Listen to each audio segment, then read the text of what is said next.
என்னாடுடைய சிவமே போற்றி, எந்நாட்டவர்க்கும் இறைவா போற்றி. உலகெல்லாம் உணர்ந்து ஓதற்கு அறியவன், நிலவுலாவிய நீர்மணி வேலியன், அழகின் சோதியன் அம்பலத்தாடுவான், மலர் சிலம்படி வாழ்த்தி வணங்குவோம். காத்துண்டா நல்ல மனமுண்டா மாமலரா நோக்குண்டா, மேனி துறங்காது புற்கொண்டு துப்பா திருமேனி தும்பிக்கையின் பாடும் தப்பாமல் சார்வா தமக்கு. நம் கடம்பனை பெற்ற பங்கினை என் கரக்கோவிலாம், தன் கடன் அடியேறி தாங்குதல் என் கடன் பணி செய்தே கிடப்பதே. தெருவுகுருவும் திருமேனி காண்டல், தெருவுகுருவும் திருவாக்கு செப்பல், தெருவுகுருவும் திருநாமம் கேட்டல், தெருவுகுருவும் சிந்தித்தானே. ஊழியர் போன்ற பொழித்த புகழியவர் கொண்கடல் போற்றி, ஆழிமிசை கல்நிறத்தில் அணிந்த பிரானடி போற்றி, வாழி திருநாவலூர் வந்தொண்டர் பதம் போற்றி, ஒளிமணி திருவாதவூரா திருத்தால் போற்றி போற்றி. தில்லை வாழ் அந்தனரே முதலாக சீர்படைத்த கொல்லையன் தாம் திருத்தொண்ட தொகையடியார் பதம் போற்றி, கொல்லையவார் புராணங்களை உலகெறிய விரித்துரைத்த செல்வமணி குன்றத்து சேக்கிரானடி போற்றி, ஈராண்டில் சிவஞானம் பெற்று நெய்கண்டார் நினைத்தால் போற்றி, நாரண்ட பல்லடியார் கருபுரிந்த அருணந்தி நற்றால் போற்றி, நீரண்ட கடந்தநகர் மறைஞான சம்பந்த நிறத்தால் போற்றி, சீரண்ட தில்லை நகர் மாவதியா செம்பதுமர் திருத்தால் போற்றி போற்றி. உண்மை விளக்கம் நெறியடித்த அடிகை மணவாசக பெருமான் திருவடியே போற்றி, பொய்ய வந்த தேவநாயனார் திருவடியே போற்றி, 63 நாயனார் பற்பாடி குருமகா சன்னிதான திருவடியே போற்றி, சிறந்த தேசிய திருவடி ஒளியர் செய்யா திருவடியே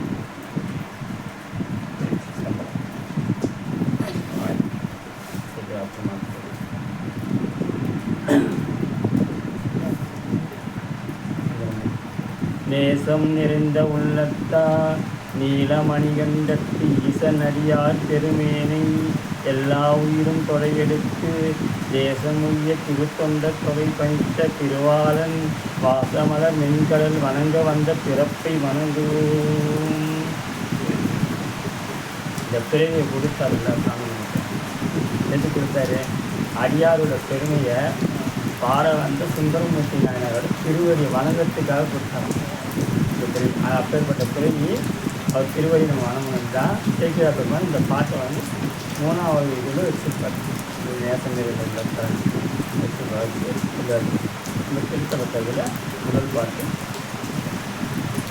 பிள்ளை வாழ்ந்தனத்தம் அடியார்க்கும் அடியேன், திருநீல கண்டத்து குயவனார்க்கடியேன், இல்லையே எண்ணாத எப்பகைக்கும் அடியேன், இளையாந்தன் குடிமாறன் அடியார்க்கும் அடியேன், வெல்லுமா மிக வல்ல மெய்ப்பொருளுக்கடியேன், திரிபுரசு துண்டையா விரம்பிந்தற்கடியேன், அல்லிமென் முல்லையந்தார் அமநீதிக்கடியேன், ஆரூரன் ஆரூரில் அம்மானுக்கானே, ஆரூரன் ஆரூரில் அம்மானுக்கானே, மன்னிய சீர்மறைநாவன் நின்ற ஊர் பூசல், பரிவலையால் மாணிக்கும் வேசனுக்கும் அடியேன், தென்னவனாய் உலகாண்ட செங்கனார்க்கடியேன், திருநீல கண்டத்து பாணனார்க்கடியேன், தென்னவனா மரணடியே அடைந்திட்ட சடையன், திருஞானி காதலன் திருநாவலூர் போல், அன்னவனாம் ஆரூரன் அடிவில் கேட்டு ஒப்பார்,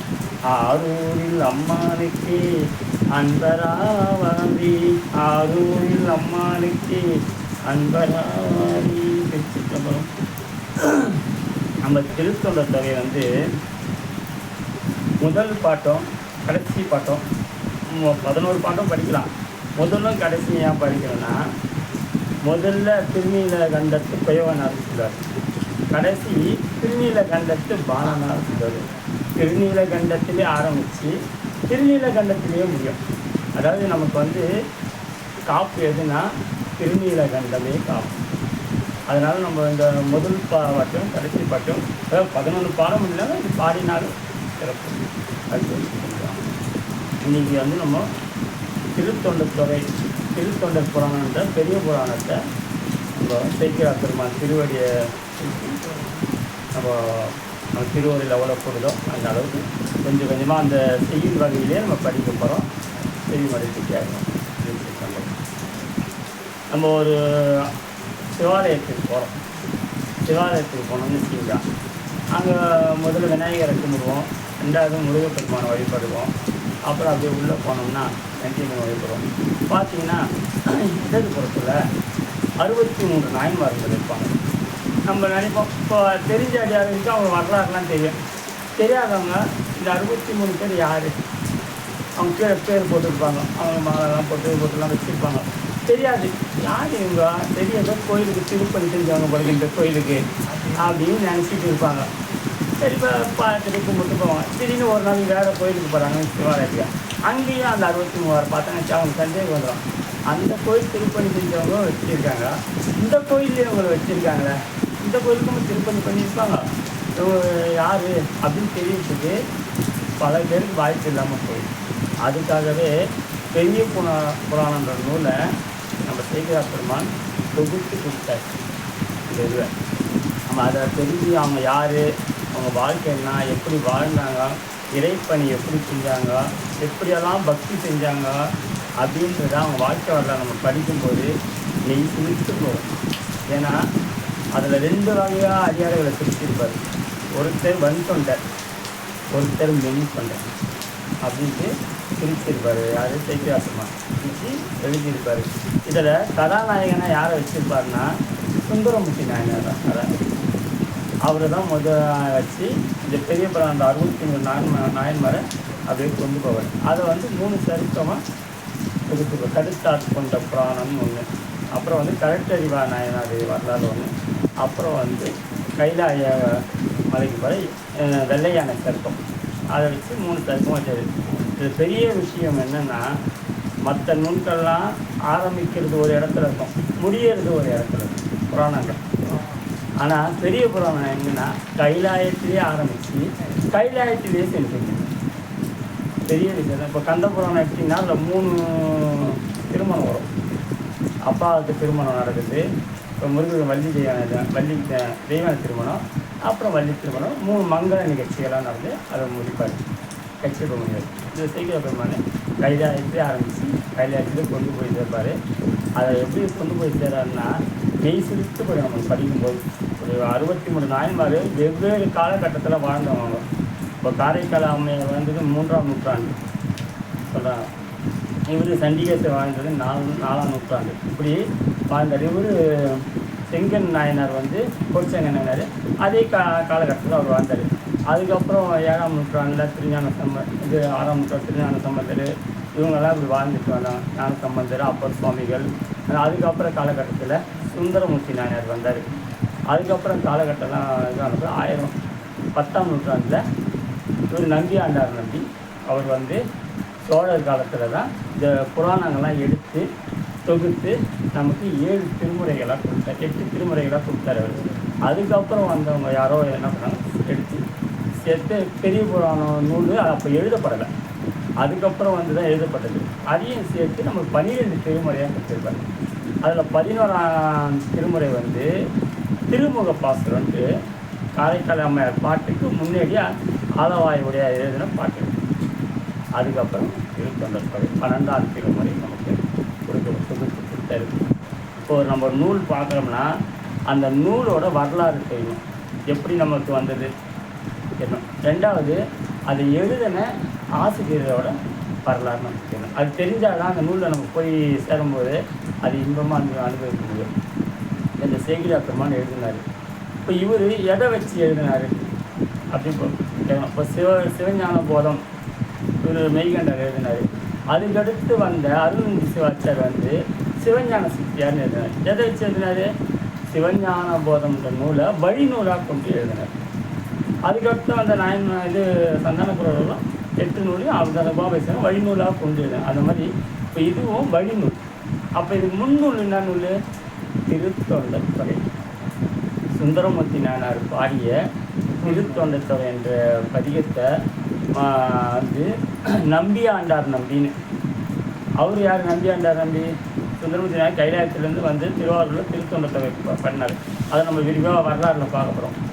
அதை என்ன பண்ணாங்க, அவங்களாம் பாடி காலெல்லாம் முடிஞ்சதுக்கப்புறம் இந்த ராஜராஜ சோழனோட அக்கா குந்தவை நாச்சியார்னு பேர். அவங்க என்ன பண்ணாங்க, ஒரு நாள் கோயிலுக்கு போனாங்க. எங்கள் திருப்போடிகா கோயில், பட்டீஸ்வரம் திருக்கோடிகா கோயிலாம் போகும்போது அப்போ ஒரு ஆடு மேய்க்க சிறுவன் அவன் என்ன பண்ணான், அப்பர் சுவாமியோட தேவாரத்தை படிச்சுட்டு இருந்தான். இந்த அம்மா குதிரையில் போகும்போது, இந்த தேரில் போகும்போது பார்த்தாங்க, நிறுத்திருந்தாங்க. என்னான்னு கேட்டாங்க. பாட்டு நல்லா இருக்கு, இது என்ன பாட்டுன்ட்டு இறங்கி வந்து அந்த பாட்டு ஆடு மேய்க்கிற சிறுவன் பாடின பாட்டை நின்று கேட்டாங்க. கேட்டோன்னே நான் நிற்கிறத பார்த்தோன்னா பயந்துட்டான்.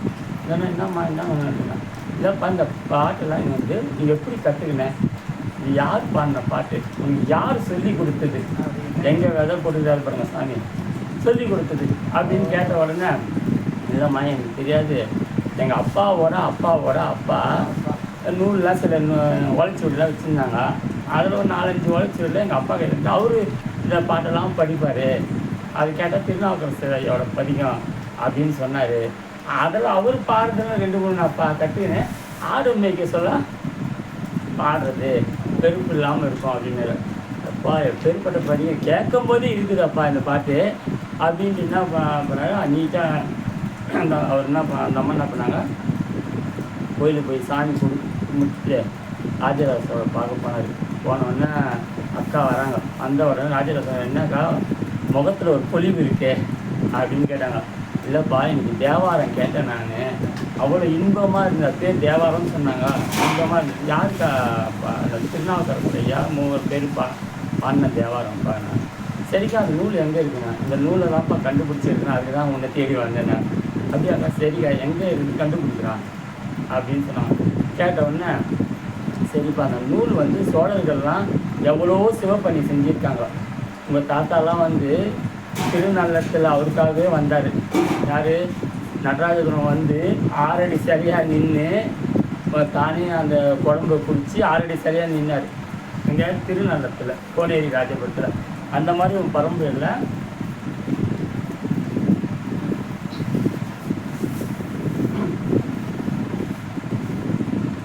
நிறைய சிவப்பணிகள் பண்ணியிருக்காங்க.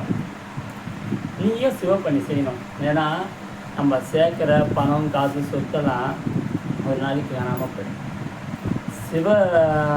தெய்வத்துக்கு செய்கிற அருள் மட்டும், அது தொண்டு மட்டும் காலத்தில் நிற்கொண்டு. யார் சொன்னது, அக்கா சொன்னாங்க, சொல்ல எனக்கு சொன்னாங்க. அவருக்கு குருநாதர் அவங்க தான் சொன்னவொடனே. இன்றைக்கி பாருங்கள், ராஜராஜ சோழர் கட்டின மாளிகை காணும். அவர் வச்சு இந்த வீடு வாசல் எதுவும் இல்லை, நெகை நெட்டு இல்லை, அவர் பரம்பரை எங்கே இருந்தில்லை. ஆனால் சிவப்பணிக்கு செஞ்ச அந்த இது மட்டும் தஞ்சாவூர் பெருமுடையார் கோயில் இருக்கு பார்த்தீங்களா. ராஜார் சுவாமி மூகாம்பிகை கோயிலுக்கு போனார். போன உடனே அங்கே சாமியெல்லாம் கும்பிட்டு வந்தார். சாமி வந்த உடனே ஒரு ஐயா கொடுக்கணும்னு வந்தாராம். அந்த உடனே வைரக்கல் பதிச்ச டாலர் காமிச்சாராம். என்னப்பா இது வந்து எப்போ 400 வருஷத்துக்கு முன்னாடி வந்ததுங்களாம். அப்படியே இப்போ யாருக்கு நவாப் ஆட்சி காலத்தில் கொடுத்ததுங்க அப்படின்னு காரியாஸ்தரடி பார்த்தா பற்றியா. நவாப் ஆட்சி முடிஞ்சு போச்சு. அவன் நவாப் யாருன்னே பேரு தெரியல, அவன் வாழ்க்கை என்னன்னு தெரியல. ஆனால் அவன் செஞ்ச அந்த தொண்டு மட்டும் இன்னமும் பேர் கொடுக்குது பற்றியா அப்படின்னு வாரியார் சுவாமி மூகாம்பிகை கோயிலில் சாமி கும்பிட்டு அந்த இது சொன்னதா வரலாறு. அந்த மாதிரி அம்மா சொன்னாங்க. சொன்ன உடனே அக்கா சொன்னோடனே சரிக்கா நம்ம இது பண்ணலான்ட்டு பல பேரை விட்டு எங்கே ஓலைச்சுவடியெல்லாம் இருக்குது கேளுங்க அப்படின்னாங்க. பல பேர் போய் தேடினாங்க, கொண்டாங்க, எங்கேயும் கிடைக்கல. அது அப்படியே காலம் ஓடிச்சு. ஒரு ஆண்டு காலம் ஓடிச்சு. உடனே இது மன வருத்தம் வந்துடுச்சு. இந்த மாதிரி நம்ம காலத்தில் ஏதாச்சும் சிவப்பணி செய்யணுமே, இந்த மாதிரி பண்ண முடியாமல் போயிடுமா, வாழ்க்கை வீணாக போயிடுமா அப்படின்ட்டு. ஏன்னா இறைவன் அருள் பெற்றாதான் வாழ்க்கை வந்து வாழ்ந்ததுக்கு அர்த்தம். இன்னைக்கு பேசாத நாளெல்லாம் பிறவா நாளுன்னு அப்போ சொல்லுவார். பேசினாலுன்னா எனக்கு பிறக்கலன்னு, அப்போ தொண்டு செய்யலைன்னு என்ன அர்த்தம், தண்டமாக வாழ்ந்துட்டோன்னு ஆகிடுமா. அது மாதிரி சொன்னாங்க. சொன்ன உடனே அப்போ ஒரு வருத்தம் வந்து அப்போ ஒருத்தர் சொன்னார், ஐயா எனக்கு தெரிஞ்ச ஒரு அடியார் இருக்கார், அவரை போய் பார்த்தீங்கன்னா உங்களுக்கு இது தெரிஞ்சிட்டு வந்துடுறாங்க. அப்படியா, யார் பண்ணாங்க, திருநாரையூரில் நம்பி ஆண்டார் நம்பின்னு ஒருத்தர் இருக்கார், அவரை நீங்கள் போய் பார்த்தீங்கன்னா தெரியும். அப்படி அவர் என்ன பரிசு, அவர் விநாயகர், அவரும் நேராக நின்று பேசுவாங்க அப்பேற்பட்ட அருள் ஆடுறாரு. அப்படியா அவர் வாழ்க்கை எப்படின்னு கேட்டார். அப்போ அவர் நம்பியோட வரலாறு எப்படின்னா, அங்கே அப்பா தினமும் திருநாரையில் பொல்லாப்பிள்ளையார்னா உளி கொண்டு செதுக்காதவர். அது விநாயகர் சுயம்பா ஒன்றார். அந்த விநாயகர் வந்து அப்பா விநாயகர் தனியாக இருப்பார். ஐயா உள்ள திருநாரையூர்னா நாரை பூஜை பண்ண சிவலிங்கம் தனியாக இருக்கும் சாமி. இவர் என்னங்க பூஜை பண்ணிட்டு, அதாவது ஒரு கோவில் அதில் ஒரு 4-5 ஐயர்கள் இருப்பாங்கள்ல, மூலஸ்தானத்தில் பண்ணுறதுக்கு வச்சுருப்பாரு, விநாயகர் பண்ணுறதுக்கு வச்சுருப்பாரு. இந்த மாதிரி இவர் விநாயகர் பண்ணுறாரு. இவர் நம்ம விநாயகருக்கு அங்கே அப்பா பூசெல்லாம் பண்ணிகிட்டே இருப்பார். தினமும் நெய்வேடம் கொடுப்பாங்க, எடுத்து போய் வச்சு படைச்சிட்டு வருவார். குழந்தைய கூட கூப்பிட்டு போவார். குழந்தை கூட போகும்போது இது எல்லாம் பார்ப்போம். எப்படின்னா அப்பா நெய்வேதம் பண்ணும்போது மட்டும் திரைச்சீலை மூட்டுவார். குழந்தை வெளியே நிற்கும். உள்ளே என்ன நடக்குதுன்னு தெரியாது. ஆனால் பூசை பண்ணுறது எல்லாம் பார்க்கும். அப்புறம் தரலாம் அப்பா முடி எடுத்துன்னு வந்துடுவார். இது நடந்துகிட்டே இருந்தது. ஒரு நாள் அப்புறம் அப்பா வேறு விஷயமோ ஆன்மீக விஷயமோ வெளியே போக வேண்டியது. பையனை கூப்பிட்டு அப்பா நீ போயிட்டு இன்னைக்கு சங்கடா சதுர்த்தி போயிட்டு விநாயகருக்கு பூஜை செய்யும். நான் எப்படி பூஜை செய்யணும்னு தெரியல. பார்த்துக்கிறேன் நான் அதே மாதிரி பூஜை செய்யணும் நீ அப்படின்ட்டு என்ன பண்ணார் போனார். பையன் உடனே பையன் பண்ணால் அம்மா கொலைக்கட்டை சுண்டெல்லாம் செஞ்சு கொடுத்தாங்க. திறந்து பார்த்து எடுத்து முடிச்சுன்னு கிளம்பிட்டார். கிளம்பி வந்தால் திருநாளைக்கு வந்தார். மக்கள் கூட தான் நிற்கிது. சங்கடா சதுர்த்தியில் பூஜை நடக்கணும்ல எல்லாம் வேணும் திறந்தது. அபிஷேகம் எண்ணெயை போட்டு தரவுனாலாம் விநாயகர் அன்றைக்கி தான் தீபாவளி. அந்த மாதிரி எண்ணெய் வழன்னு ஊற்றி ஃபுல்லாக தடவுனாலாம். தடவி எண்ணெயை போட்டு ஃபுல்லாக தடவி வச்சுட்டு பொட்டு வச்சுட்டு அவ்வளோ அன்பாக செஞ்சாராம் பூசை. அப்படியே பிள்ளையாரப்பா கண்ணில் எண்ணெய் பட்டுச்சா ஐயோ அப்படின்னு தொடச்சி விடுவாராம். பூசை ஏன்னா அவர் வந்து சிலையாக நினைக்கிறார். விநாயகர் நினைச்சு அன்புல உருகிறார். கண்ணு கை கால் எல்லாம் கழுவிட்டு அதை சீக்காவை போட்டு கண்ணில் படாமல் தொடச்சி கொண்டு அவருக்கு அபிஷேகம் பண்ணி பால் அபிஷேகம் பண்ணி நெய் எல்லாம் அபிஷேகம் பண்ணி முடிச்சுட்டு அவருக்கு தொட்டு இது பண்ணிவிட்டு பாதத்தில் பொட்டு வச்சு அபிஷேகம் பண்ணி பொட்டு வச்சு திருவடியை வணங்கிட்டு அவருக்கு வேட்டி கட்டி விட்டு வேட்டி அழகாக அப்பா அப்படி கட்டி விட்டு கேட்பாராம். கேட்டுட்டு எல்லாம் போட்டு துணியெல்லாம் வச்சு எல்லாம் முடிச்சுட்டு ஸ்க்ரீன் போடாது போட்டு அம்மா பார்த்து நெய்வேதம் இருக்குது. இப்போ தான் பறிச்சு நெய்வேதத்தை வச்சார். உள்ளே எப்படின்னா அப்பா பண்ணான்னு இது மட்டும் எனக்கு தெரியாது. ஏன்னா திரைசீலை போட்டதெல்லாம் தெரியல. அப்போ என்ன பண்ண யோசனை பண்ணார். பிள்ளையாரப்பா அப்பாவை கொடுத்தா வாங்கி சாப்பிட்றது வச்சு பிள்ளையாரப்பா அம்மா சுண்டல் கொடுக்குறாங்க கொடுத்தாங்க எடுத்து சாப்பிடுன்னு திறந்து சாப்பிடுனாரு. இவர் என்ன பண்ண பயந்துட்டாங்க. ஐயோ அப்பா என்ன சொன்னார் பூசை செய்யணும் விநாயகருக்கு நெய்வேதம் கொடுக்கணும் அப்படின்னு சொன்னார். நீ பூஜை சரியாக செய்யலாம் சாப்பிட மாட்டாரு போல இருக்கு, நம்ம சரியாக செய்யல போல இருக்கு அன்பா. அவன் சாப்பிடல வீட்டுக்கு போனால் அப்பா திட்டுவார் அம்மா அடிப்பாங்களேன்னு பயந்து வச்சுட்டாரப்பா. நீ சாப்பிட்லன்னா எனக்கு வீட்டில் திட்டு விடும், அதான் நீங்கள் சாப்பிடுன்னு திருவடியை பிடிச்சிட்டு அழுதார். வந்து விநாயகர் காட்சி கொடுத்தாரு. காட்சி கொடுத்த உடனே அவர் என்ன பண்ணார் கொடுத்தாரு. வாங்கி சாப்பிட்டாரு. விநாயகர் சாப்பிட்டு பாதி காலி பண்ணிட்டு பாதி என்ன பண்ணார் ஃபுல்லாக முழுசாகவே சாப்பிட்டாரு. சாப்பிட்டு எவ்வளோ கொடுத்தாருன்னு அவரும் வாங்கி பாரு சாப்பிட்டாங்க. இன்னும் சாப்பிட்டு முடிச்சாலும் ஸ்க்ரீன் தட்டு வெளியே வந்து எல்லாரும் கேட்டாங்க பிரசாதம் எங்கள் பிள்ளையார் சாப்பிட்டாருங்க. எங்கே தானே ஒன்றுமே இல்லை. எல்லாருக்கும் என்ன தோணுச்சுன்னா பையன் உள்ளே உட்காந்து எல்லாத்தையும் சாப்பிட்டான் அவங்களுக்கு. இவன் சாப்பிட்டு பிள்ளையார் சாப்பிட்டேன். அதாவது சாமி கும்பிட்றது எல்லாரும் கூப்பிட்ருவாங்க. நம்பிக்கை தான் முக்கியமானது. இப்போ நம்ம கோயிலுக்கு போய் சாமி கும்பிட்டோம். நம்ம குழந்தை இட்டு போகிறான். டக்குன்னு என்னடா வாயெல்லாம் சக்கரை பொங்கலாக இருக்குன்னு கேட்டோன்னு நினச்சா உள்ளே போனால் சாமி ஊட்டி விட்டா இருப்பேன் நினச்சா சொல்லாத. நானே 40 வருஷம் பூஜை பண்ணுறேன். 40 வருஷம் பூஜை பண்ணுறேன். சாமி எனக்கே காட்சி தர்ற உனக்கு எப்படி ஆகுது. அதாவது கும்பிட்றது வேற நம்பிக்கை. அது என்ன ஆகுது சரி நல்ல பக்தியில் நினச்சா சாமி செய்யாதது உண்டா. அவர் சக்கரை பொண்ணு கொடுக்காம போய் அது எவ்வளவோ செய்கிறாரு. காட்சி கட்டு குழந்தை சக்கரை பொண்ணு கொடுக்காம கூட போயிடாது அப்படின்ட்டு நமக்கு வந்து நினப்பு வந்து பக்தி முத்தி இருந்தால் அது நினப்பு வரும். இல்லைன்னா நம்ப மாட்டோம். என்ன பண்ணேன்னா சாமி மேலே நல்ல பெரிய ஆள் ஒருத்தர். அவர் என்ன பண்ண நல்ல பக்தியான சாமிலாம் கும்பிடுவார். போனோடனே நாராயணன் வந்தார். வந்த உடனே என்னப்பா அப்படி கேட்டோன்னே நான் கைலாயத்துலேருந்து வராதுன்னு அப்படிங்களாரு.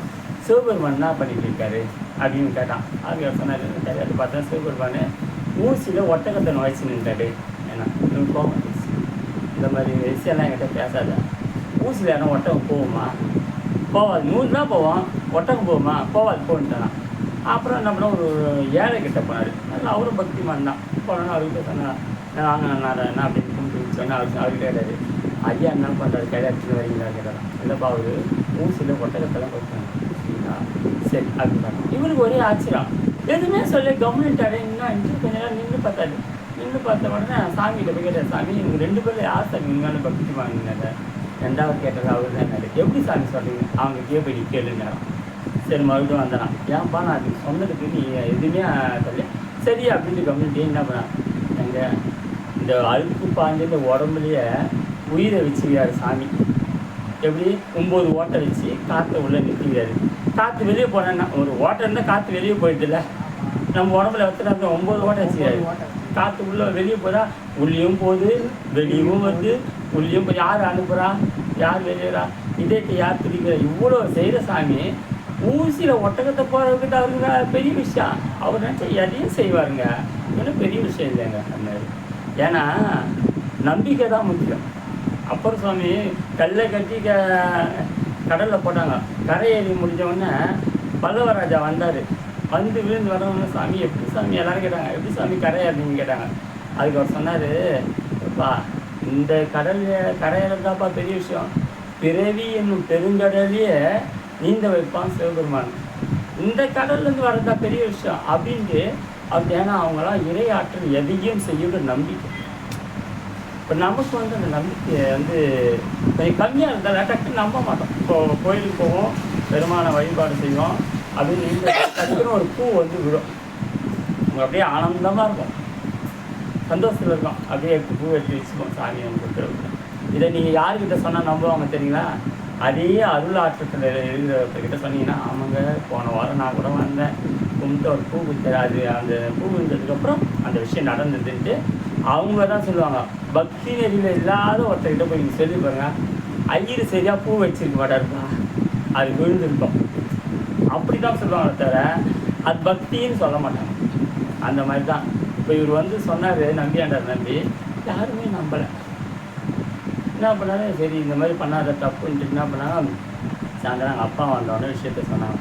சொன்னோடனே என்ன ஆயிடுச்சு, அவங்க அப்பா டே இந்த மாதிரி கோயிலும் சொல்லக்கூடாது தப்பு, இல்லைப்பா உண்மையிலேயே சத்தியமாக வெளியார் தான்ப்பா வந்தார், அவர் தான்ப்பா சாப்பிட்டாரு, நான் எப்படி கொடுத்தா வாங்கி ரப்புன்னு போட்டுனா இருப்பார் அப்படின்னு சொன்னார். இவர் என்ன பண்ணுறது ஒன்றும் புரியல எங்கள் அப்பாவுக்கு. சரின்னு பார்த்தாரு, சரி நாளைக்கு நீ போய் பூஜை பண்ணு அப்படின்னு மறுநாள் பூசை கொடுத்தாங்க. சரி சந்தோஷமாக போகிறாரு, நேற்று சாப்பிட்டாரில்ல இன்றைக்கி இந்த நல்லா கொடுத்துட்டு நல்லா சந்தோஷமாக போனார். போன உடனே பூசெல்லாம் போய் எங்கள் அப்பா என்ன பண்ணார், மரவாக நின்று பார்க்குறாரு பொருத்தில் நின்று பார்த்து பூஜைலாம் முடிச்சார், ஸ்க்ரீன் போட்டார். உள்ளே இனிமேல் என்ன நடக்குதுல்ல, ஸ்க்ரீன் எடுத்து இப்படி ஒதுங்கி பார்த்தாராம். பார்த்தா விநாயகர் காட்சி இருக்குது அப்படின்னு நிற்கிறாரு. இவரும் அவர் பேசுகிறாங்க. இவர் கொடுக்குறாரு வாங்கி சாப்பிட்றாரு, கொடுக்குறாரு வாங்கி சாப்பிட்றாரு. நடந்துட்டுன்னா அப்பா செஞ்சு போயிட்டார். எல்லாம் முடிஞ்ச உடனே என்ன ஆச்சு, வேறப்பா உங்களுக்கு இன்றைக்கி பிரசாதம் கொடுக்க ரொம்ப நேரமாகிடுச்சு, நான் குருகுலத்துக்கு போனால் குருகுலத்தில் என் பாடலாம் முடிஞ்சுட்ருக்கோம், இப்போ நான் என்ன பண்ணுறது, எப்படி நான் படிக்கிறது, நீ தான் சொல்லித்தரேன். நான் சொன்னேன் ஒன்றும் இல்லைன்ட்டு அப்படியே ஆசீர்வாதம் பண்ணார். அனைத்து கல்வியும் வந்துச்சு, உலகியல் கல்வியும் ஆன்மீக கல்வியும் எல்லாமே, ஞானக்கல்வி எல்லாமே அவருக்கு அப்படியே சரணடைச்சு அப்போ பாடி இது பண்ணார். அவர் செஞ்சது தான் திருத்தொண்டை திரு அந்தாதி, அவர் தான். அப்போ இவர் ராஜராஜ சோழன் போய் பார்க்க சொல்ல அவர் வயசு ஒரு 70 வயசு ஆயிடுச்சு. இது நடந்த சின்ன வயசு, இவ்வளோ காலம் இப்போ செஞ்சுக்கிறாரு. இப்போ ராஜராஜ சோழன் போய் பார்க்கும்போது 70 வயசு 75 வயசு ஆயிடுச்சு. திருவந்தாதி என்னன்னா, இப்போ தில்லைவாழ் அந்தனத்தம் அடியாக்கும் அடியேன்னு இவர் படிப்பார். அது சுந்தரமூர்த்தி தானார். திருநீலகண்டத்து குழவனாருக்கு அடியேனார். திருநீலகண்டத்து குழவன் மட்டும் சொல்லியிருப்பார். அவர் எந்த ஊரில் வாழ்ந்தார், என்ன தொண்டு செஞ்சார், அது சொல்லலை. அதை என்ன பண்ணார், இவர் 4 வரி ஆக்கி திருநீலகண்டத்து குழவனார் சிதம்பரத்தில் வாழ்ந்தார். அவர் அடியாருக்கு திருத்தொண்டு கொடுத்தாரு, இறைவனை சேர்ந்தார். 4 வரியில் சொல்லிட்டார். இப்போ என்னாச்சு, 1-4 ஆயிடுச்சு. இந்த பதிகத்தில் என்ன பார்த்தாரு, அவரை கூப்பிட்டு வந்தால் ராஜராஜ சோழன் என்ன பண்ணார், ஐயா நீங்கள் தான் சிதம்பரத்தில், அவர் கேட்டார், ஐயா நீங்கள் தான் இந்த பதிகத்தெல்லாம் எனக்கு எடுத்து தரணும்னு சொன்னார். அப்படிங்களா, சரி என்ன பண்ண நீட்டாக போனார். திருநாரையூர் பெருமானை வணங்கினார். வணங்கிட்டு கொல்லாப்பிள்ளையார் வந்தார். அப்பா நம்ம விநாயகர் பெருமானை முக்கியமாக கும்பிடணும். ஏன்னா திருமுறை நமக்கு தேடி தந்து கொடுத்த பெருமான் அவர் தான். அதனால் சிதம்பரத்தில் இருக்கிற விநாயகர் திருமுறை கண்ட விநாயகர்னு பேர். வடக்கு பக்கம் இருப்பார், திருமுறை கண்ட விநாயகர்னு பேர். அப்புறம் என்ன பண்ண போனாங்க. போனவுடனே அவர் என்ன பண்ணார் சொல்லிட்டார், சிதம்பரத்தில் எல்லா ஓலைச்சுவடிகளும் இருக்குது, நீங்கள் போயிட்டு எடுத்துங்க அப்படின்னாங்க. ராஜராஜ சோழன் என்ன பண்ணார், அந்த வாரம் ஒரு தேதி சொல்லி சிதம்பரம் வரோம், ராஜராஜ சோழன் வராரு அப்படின்னு. அங்கே இருந்த அந்தனருக்குலாம் ஒரு இது, சரி இன்னும் வராரு அப்படின்னு சாமி தரிசனம் பண்ண வருவார் அப்படின்ட்டு எல்லோரும் காத்துட்டு இருந்தாங்க. ராஜராஜ சோழன் வந்தார். வந்த உடனே இந்த மாதிரி விஷயத்துக்கு சொன்னார், திருமுறை இங்கே இருக்குது, அதை எடுக்கணுன்ட்டு. அப்போ என்ன பண்ணாங்க, இவங்க சொன்னால் அந்த 4 பேர் எழுதுனாங்கள்ல, அந்த 4 பேர் வந்தால் மட்டும்தான் கொடுக்கணும்னு எங்கள் மூதாதையர்கள் சொல்லியிருக்காங்க.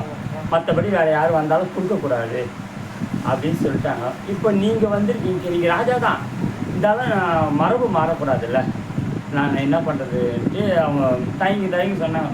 சொன்ன உடனே அப்புறம் என்ன பண்ணார், 4 பேர் வந்தால் கொடுக்குறேன்.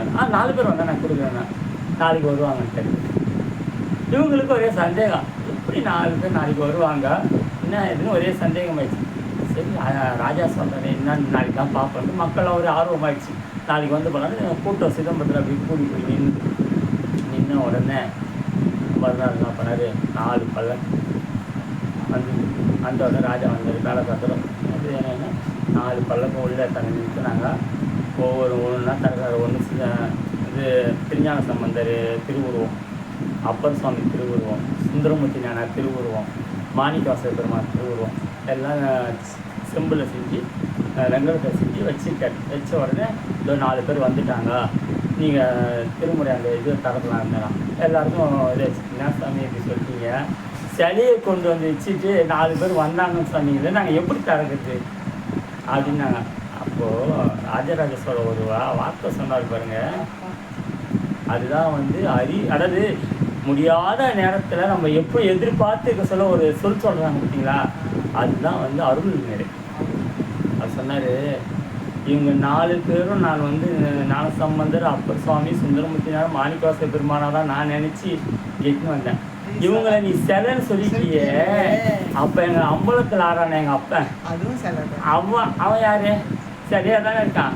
இப்போ இவங்க சிலைன்னா அப்போ அவனும் சிலை தானே. நீங்கள் என்ன நினச்சி நடராஜ பெருமாள் நினச்சி தானே பூஜை செய்வீங்க. அப்போ பூஜை செய்யும்போது அப்போ அவர் நடராஜ பெருமாள் தானே நீங்கள், அப்போ அவர் நடராஜன் நினச்சா இவங்களும் அடியார் தான் நீங்கள் நினைக்கணும். 4 பேர் என்னன்னா எல்லோரும் ஐயா இவகிட்ட பேசி எங்களால் ஜெயிக்க முடியாது, ராஜராஜ சோழன் ஆச்சே அப்படின்னு அப்புறம் போனாங்க. அது எங்கே இருக்குது, அந்த இடத்துல எங்கே இருக்குதுன்னு தெரியல. அப்போ விநாயகர் பெருமான் அங்கேருந்து பொருள் கொடுத்தார் ஆசிரியர். கொடுத்தவொடனே போய் ராஜராஜ பெருமான் என்ன பண்ணார், போனார். அவர் நம்பியாண்டார் நம்பி புத்தக நாச்சியார் எல்லாம் போனாங்க. போனவுடனே இந்த பண்டக சாலையை திறந்தால் ஃபுல்லாக ஒரே புகை, மண் செல்லு கட்டி ஓலைச்சூடு அடி வச்சுருந்தாங்க. அந்த ஓலைச்சூடு மொத்தம் அப்படியே செல்லு அடிச்சுருந்தாங்க. அப்படியே கண்ணீர் விட்டார் நம்பியாண்டார் நம்பியும் ராஜராஜ சோழன். ஐயோ என் தமிழ் இந்த மாதிரி போயிடுச்சு, என்னாச்சு இப்போ அப்படியே கட்டி பிடிச்சி அழுதாலாம். அழுத உடனே அப்படியே ஒன்றும் புரியல அவரால், என்னென்னா நம்ம தமிழுக்கு செய்ய வேண்டிய தொண்டு போய் செஞ்சு தட்டினா கொஞ்சம் நெஞ்சு அப்படி இப்படி இருந்துதான். அப்போ தேடி எடுத்தோன்னா அப்படியே அவர் வருத்தத்தை போக பெருமான் உள்ளே வந்து கொண்டு கொடுத்தாராம். இக்காலத்துக்கு உரியறி யாம் கொடுத்தன, இந்த காலத்துக்கு என்ன தேவையோ அதை நான் கொடுத்துக்கிறேன் அப்படின்னு. நீங்கள் பாருங்கள், கிட்டத்தட்ட 8500 பாட்டு, நமக்கு 8500 பாட்டாக தெரியுது. அப்பர் சுவாமி பாடினது 48,000 பாட்டு. சுந்தரமூர்த்தி நாயகர் கிட்டத்தட்ட 3000 மேலே பாடிக்கிட்டாரு. இப்போ எல்லோரும் பாடின பாட்டும் சுந்தரமூர்த்தி நாயகர் பாட்டு நம்ம 100 தான் கிடச்சிருக்கு. அப்பர் சுவாமி பாட்டு ஒரு 3000 சீட்டு தான் கிடச்சிருக்கு. இப்போ இப்படி இருக்குது. 48,000 பாட்டு நம்ம படித்தா இருப்போம். அப்பர் சுவாமி பாட்டு 3000 சீட்டே நமக்கு எத்தனை பாட்டு தெரியும்? மிஞ்சி போனால் ஒரு நல்லா ஒரு ஓதுவாரேன்னு விட மிஞ்சி போனால் ஒரு 300 பாட்டு இல்லை ஒரு 150 பாட்டு மனப்படமாக பண்ணிக்கலாம், அவ்வளோதான். சாமி ஆனால் பார்த்தாரு, மிச்சம்லாம் நான் கைலாயத்தில் வச்சுருக்கேன் போயிட்டு இங்கே தைரியம் கொடுத்துக்கிறேன். அது எத்தனை பேருக்கு தெரியாதுல்ல. கொடுத்து அப்புறம் எடுத்தாரே எல்லாத்தையும் என்ன பண்ணாரு, நம்பியாண்டார்கிட்ட கொடுத்து எல்லாம் எண்ணெய் தடவி எல்லாம் இது பண்ணி அதை எல்லாத்தையும் திருமுறைகளாக வகுத்தார். ஒன்று திருஞான சம்பந்தரோட பதிகம் 1ஆம் திருமுறை, 2ஆம் திருமுறை, 3ஆம் திருமுறை, திருநாவுக்கரசர் பதிகம் 4ஆம் திருமுறை, 5ஆம் திருமுறை, 6ஆம் திருமுறை. சுந்தரமூர்த்தி தேவாரம் திருப்பாட்டு அது வந்து 7ஆம் திருமுறை. திருவாசகம் 8ஆம் திருமுறை. அப்புறம் இசைப்பா 9. அப்புறம் திருமந்திரம் 10, 11 காரைக்கிழமை திருவந்தாதி, 12 வந்து இது. ஆனால் 12 வந்து அவர் செய்யலை. அதுக்கப்புறம் அந்த காலகட்டம் செஞ்சாலும் சொல்லும்போது சேர்த்து சொல்லிக்கணும். ஆனால் அப்புறம் அது யார் செஞ்சாங்கன்னு தெரியல, வரலாற்று இல்லை. அதனால் 12 திருமுறை நமக்கு பெருமாள் திருவிழாவில் கிடைச்சிது. அந்த 12 திருமுறை தான் நமக்கு இன்றைக்கி படிக்கிற தேவாரம் திருவாசகம். அதில் 1, 2, 3 திருஞான சம்பந்தர் வந்து திருக்கடை காப்புன்னு சொல்லுவாங்க. திருக்கடை காப்புனா அதாவது ஒரு காப்பு கட்டுறதுன்னு சொல்லுவாங்க. அப்படின்னா கோயிலுக்கு போனால் காப்பு கட்டுறதுன்ட்டு. அதனால் அவர் பாட்டு திருக்கடை காப்புன்னு ஏன் சொல்கிறாங்கன்னா, அவர் சொன்னால் சிவபெருமான் சொன்ன மாதிரி. ஒருத்தர் போகிறாரு, அப்பா கிட்ட வீட்டுக்கு வர அப்பா வெளியே போயிட்டாரு, புள்ள இருக்காரு, ஒரு 1000 ரூபா கொடுங்கன்னு கேட்டாருன்னா அவர் என்ன பண்ணாரு, 1000 ரூபாய் தட்டு கொடுக்குறாரு. கொடுத்தோடனே அப்பா எதாச்சுன்னா நான் பார்த்துக்கிறேன் போ, அவர் ஒன்றும் சொல்ல மாட்டார். புள்ள சொல்கிறான்னு வச்சியா, அந்த மாதிரி தான் திருஞான சம்பந்தரோட பதிகம். அதை படித்தா ஆணை நடக்கும் அப்படின்னு பதிகத்துலதுன்னா அது நடக்கும். அரசாழ்வார் ஆணை நமதுன்னு இதில் வேதியில் சொல்லி சொல்கிறாரு. இன்னொரு பதிகத்தில் ஒரு மெய்கண்டதை இது சொல்லுவார், பேயடையாம் பிரிவெழுதும் பிள்ளையோடு உள்ள ஆயினவே வரந்தருவான் ஐயுறவு வேண்டாமே. இந்த மெய்கண்டாரோட அப்பா அம்மா போய் கேட்கும்போது இந்த பதிகத்தை தான் எடுத்து கொடுத்தார் அருணகிரி சிவாச்சாரி. எடுத்து கொடுத்த உடனே அதை படிச்சுட்டு எடுத்து திருவெண்காட்டில் போயிட்டு படித்தாங்க. 48 நாள் படித்து இந்த பதிகம் படித்தா நம்மளோட யார் அருளாளர் மெய்கண்டார் பிறந்தார். அப்போ பார்த்துங்க, அந்த பாட்டை படித்து ஒரு அருளாளர் பிறகுறாருன்னா அப்போ திருஞான சம்பந்தரோட பாட்டு எவ்வளோ பெரிய முக்கியமானது அதை நம்ம யோசனை பண்ணோம். அங்கே பாட்டு நம்ம கந்த புராணத்தில் ஒரு விஷயம் வந்துடுச்சு, விகட சக்கரம்னு ஒரு பாட்டு. அந்த பாட்டுக்கு வந்து முதல்ல கச்சியப்பர் பாடும்போது குமரக்கோட்டத்தில் கரை முருகப்பெருமான் வந்து மறுநாள் வந்து ஒரு நூலை எடுத்துகிட்டு வந்தார், வீரசோழின்ற நூல். அந்த நூலை எடுத்துகிட்டு வந்து காமிச்சார். அந்த நூல் யார் எழுதுனா திருஞான சம்பந்தரோட பாட்டுக்கு அறியப்பட்ட ஒரு அடியார் எழுதினது. அப்போ திருஞான சம்பந்தர் பாடின பாட்டு அதை கொண்டு செஞ்ச ஒரு நூல். அதை எடுத்துகிட்டு வந்து முருகப்பெருமான் அதை ஆதாரமாக கட்டுறாருன்னா முருகப்பெருமான் யார், எப்பேற்பட்ட பெருமான், அவர் ஆதாரமாக என்ன. அப்போ திருஞான சம்பந்தரோட பாட்டு எவ்வளோ உயர்வுன்னு பார்த்துங்க. அது வந்து தெய்வத்தை. 2வது அப்பர் சுவாமி, அவர் எப்படின்னா எல்லா பாட்டுலேயும் வந்து அழுது பாடுவார். அதாவது 2வது திருவாசகம் கூட சொல்லலாம். அப்படி வந்து அவர் பாட்டு எதையுமே கேட்க மாட்டார். அடிமைத்தனம், அதாவது தாசமாக இருக்கும்னு சொல்லலாம். அடிமைத்தனத்தில் பெருமானப்படி 4, 5, 6 அந்த பதிகம். சுந்தரராவ் அப்பர் சாமி பாடின பாட்டு தான் தேவாரம்னு சொல்லுவாங்க. இது திருக்கடை காப்பு, அப்பர் சாமி பாடினதான் தேவாரம். சுந்தரம் அதனால 3 பேர் பாடினது 3 தேவாரம் சொல்லலாம். அப்போ அப்பரோட பெருமையை பார்த்துக்கலாம். இவங்க பேரையும் சேர்த்து சொல்லும்போது என்னாச்சுன்னா அப்போ அப்பரோட பாட்டு அவ்வளோ வசதியாக இருக்குது. சுந்தர திருப்பாட்டுன்னு பேர். திருப்பாட்டுனா திருனா சிவம்னு அர்த்தம். சிவத்தை பற்றியே பாடின பாட்டு. எப்படின்னா ஜாலியாக பாடின பாட்டு. சுந்தரர் பாட்டெலாம் பாடினீங்கன்னா கை கட்டி ஜாலியாக பாடலாம். பொன்னார் மேனியேனி புலித்தோடு அரைக்க சித்து அந்த பாட்டெலாம் வேணும்னா இருக்கும். அப்புறம் வந்து பொண்ணும் மெய் பொருளும் தருவானை புனரும் போகணும்னா அப்படியே சந்தோஷமாக பாடிட்டு போகலாம். நம்ம அந்த மாதிரி பாட்டு அதில் திருப்பாட்டுன்னு அதை படித்தாங்க. அடுத்தது வந்து திருவாசகம். உங்களுக்கு தெரியும், நெஞ்சை உருக்கி எலும்பை உருக்கி ரத்தத்தை ஊனை உருக்கி அப்படியே புரிஞ்சு எடுத்தது திருவாசகம். 8ஆம் திருமுறை. ஏன் அதை 8ஆம் திருமுறைன்னு வச்சாங்கன்னா நம்ம உடம்புல பிரதானமாக இருக்குது எதுன்னா சிரஸ். சிரஸ் ஏன் திருமுறைக்கு ஈடாக சொல்கிறாங்கன்னா எல்லா உயிரும் அதது கைக்கு எட்டிச்சாங்க. எறும்பு தான் கையில் அழுந்து பார்த்தோன்னா எட்டிச்சாங்க. மனுஷன் நம்ம அழுந்து பார்த்தா எட்டிச்சாங்க.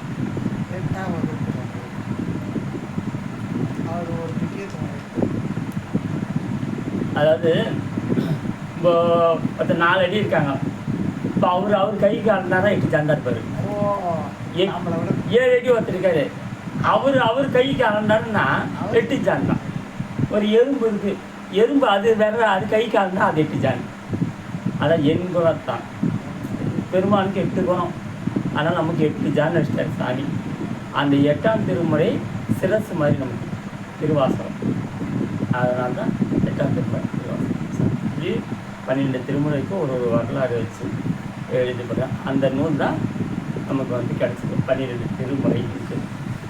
அப்புறம் இவர் காலத்துக்கு அப்புறம் இந்த வாழ்க்கையில் இருந்து அதுக்கப்புறம் படித்து எல்லாரும் பேர் பண்ணிட்டு இருந்தாங்க.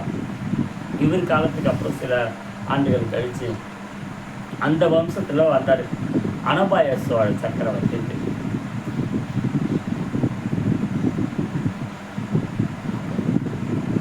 அனபாய சோழ சக்கரவர்த்தின்னு அவர் யாருன்னா சோழர் வம்சத்தில் வந்தவர். அவருக்கு வந்து இந்த நூல்கள் மேலாம் இவ்வளோ ஈடுபாடு கிடையாது. அவருக்கு எப்படின்னா இலக்கியம், காதல் வரலாறு, இந்த மாதிரி இதெல்லாம் அவருக்கு ஆர்வம். பாருங்கள், எந்த பரம்பரை வந்து எப்படி இருந்துக்கிறது அழகினி அதுக்கு கொஞ்சம் தள்ளிட்டு வரணும்னு இருக்குது. அவன் அந்த மாதிரி அவர் என்ன பண்ணார், அந்த ஆர்வத்தில் அப்படியே இருக்க உடனே அந்த இதில் வந்து ஒரு சேக்கிழார் பெருமான் என்ன பண்ணார், அமைச்சராக இருக்கார். அமைச்சராக இருக்கும்போது என்னாச்சு, இவருக்கு வருத்தம் என்னன்னா, நாட்டாள ராஜா ஒரு பக்தி நெறி இல்லாமல் இது கூட்டம் குமாரமாக இருந்தால் என்ன பண்ணுறது? மக்களும் எப்படி இருப்பாங்க, அதே மாதிரி தானே இருப்பாங்க.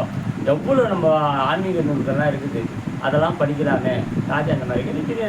பல நாள் இவர் பார்த்தோன்னா ஒரு நாள் என்ன பண்ணார், சீக்கிரம் கூப்பிட்டாரு. எனக்கு இதெல்லாம் வந்து பார்த்து ரொம்ப சலிச்சு போச்சு. ஏதாச்சும் வேறு எதனா நூல், நாடகம், இதை இயல் இசையெல்லாம் இருக்கா அப்படின்னு கேட்டார். இப்போ தான் இவர் பிடிச்சாரு. எப்பவுமே உயிர் ஒன்று விரும்பி வரும்போது கொடுத்தாதான் அது ஏற்றுக்கும். இப்போ நம்ம கூட சாமி வந்து நமக்கு காலையில் 5 மணி இருந்தது குழி அனுஷ்டானம் பண்ணு, பூஜை பண்ணுன்ட்டு முதல்லே கொடுத்தாருன்னு வச்சுங்க, பாப்பா சாமி அதே மாதிரி போய்டுவோம். கொஞ்சம் முதல் திருநெல் வை, ருத்ராட்சம் போடு, கோயிலுக்கு போ, எதனா பணி செய். இப்படி நம்ம அதை போக நம்ம ஆர்வம் வந்துக்கிட்டே இருப்போம். வர சாமி நிறைய செய்யணும் அப்படின்னு எண்ணம் தோன்றதான் சாமி கொடுத்துட்டே இருப்போம். அந்த மாதிரி அந்த உயிர் இதை விரும்ப ஆரம்பித்த உடனே சேக்கிழார் பெருமான் சொன்னார், ராஜா இதெல்லாம் வந்து ஒன்றுமே பயனுக்கு தராத, வாழ்க்கைக்கு தர பயன் நூல்களாம் இறைவனை சம்மந்தப்பட்ட அடியார்கள் நூல்களாக இருக்குது, அது பயன் தராங்க. அப்படி ஐயா என்ன பாட்டுன்னா, திருத்தொண்ட தொகைன்னு ஒன்று இருக்குது, அது தினமும் படிக்கணும். அது வந்து அவ்வளோ பெரிய விசேஷமானதுன்னு நான் சொன்னார். அப்புறம் அது திருவந்தாதின்னு ஒன்று இருக்குது, அதை சார்ந்த நூல், அது இப்போ இருந்தார். சரி இதெல்லாம் படித்தா என்ன கிடைக்கும் சொன்னார், இம்மைக்கும் மறுமைக்கும் தேர்தல் கொண்டார். இங்கேயும் நல்லா இருக்கலாம், அங்கேயும் இறைவன் திருவள்ளுவர் நல்லா இருக்கலாம் அப்படின்ட்டு சொன்னார். சொன்னோடனே ராஜா அப்போது அந்த 60 நாயன்மார்கள்லாம் 60 நாயன்மார் சொன்னீங்களே, அவங்க வரலாறுலாம் நீங்கள் சொல்லுங்க. அந்த இவர் தெரியும் யார், இதெல்லாம் படித்து அதெல்லாம் போய் ஆராய்ச்சி பண்ணி எல்லாம் தெரிஞ்சிச்சு. அதெல்லாம் என்ன பண்ணாரு, ஒரு நாள் உட்கார வச்சு அவருக்கு தினமும் 63 நாயன்மார் வரலாறு அப்படியே சொல்ல ஆரம்பித்தார். சொல்ல கேட்க என்னாச்சு, அனபாய சக்கரவர்த்தி முதல்ல ஒரு 2 மணி நேரம் கேட்டவர், மறுநாள் 4 மணி நேரம் ஆச்சு, அப்புறம் 5 மணி நேரம் ஆச்சு. அப்புறம் சாப்பிட கூட நேரம் இல்லாமல் அதுக்கு சொல்லுங்க கேட்கலான்ட்டு அந்த ஆர்வம் இறையாற்று கேட்டுக்கிட்டு இரவும் பகுதிமாக கேட்க ஆரம்பிச்சு அப்படியே சிவகோணத்துலேயே நின்றுட்டார். என்ன வரணும், அவர் கண்ணீர் விட்டாரு. இந்த நூல் வந்து நீங்களும் நானும் கேட்டதோடு இருக்கக்கூடாது, எல்லா உயிரும் கேட்கணும். எல்லா உயிரும் அதை சொன்னார், எல்லா உயிரும் தொடை எடுத்துனர், எல்லா உயிரும் கேட்டு இன்புற்று இருக்கணும்.